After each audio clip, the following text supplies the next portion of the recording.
Pinning your hopes, understanding a key English phrase. Hello everyone. In today's video, we're diving into a fascinating English expression, pin one's hopes on. This phrase is widely used in both casual and formal English, and understanding it can help you express your expectations and aspirations more clearly. Let's explore what it means, how to use it, and some examples to make you comfortable with this expression. Stay tuned to master another piece of the English language puzzle. The phrase, pin one's hopes on, refers to the act of placing your expectations or relying heavily on something or someone for a desired outcome. It's about investing your emotional or practical stakes in the success of something that you believe will bring about the results you wish for. This phrase can be used in various contexts, from personal goals and dreams to professional and academic aspirations. Using pin one's hopes on in a sentence is straightforward. It's usually followed by a noun or a pronoun that represents the object of your hopes. Here are the key components. Subject, the person who is hoping. Pin one's hopes on, the phrase. Object, what or whom the hopes are pinned on. For example, she pinned her hopes on the job interview to kickstart her career. Many people pin their hopes on lottery tickets to become wealthy.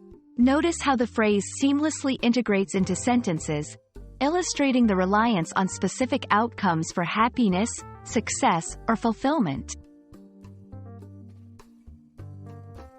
To help solidify your understanding, let's look at a few more examples in different contexts.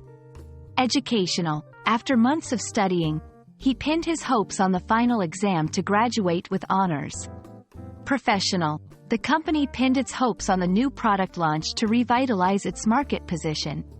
Personal. They pinned their hopes on the new treatment for their daughter's recovery. These examples show how versatile the phrase is, applicable across various scenarios where expectation and reliance are key themes. Understanding synonyms can expand your ability to express the same idea in different ways. Here are a few: bank on, count on, rely on, put one's faith in.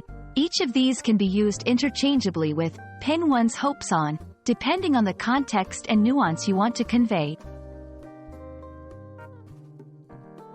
That wraps up our exploration of the phrase, pin one's hopes on. We've uncovered its meaning, learned how to use it in sentences, and explored various examples and synonyms. Now, you're better equipped to use this expression in your own conversations and writings, adding depth and clarity to your English communication. Thanks for joining me today, and I hope this video has been enlightening. Keep practicing, and see you in our next lesson. Remember, language learning is a journey, and every phrase you master is a step forward. Happy learning!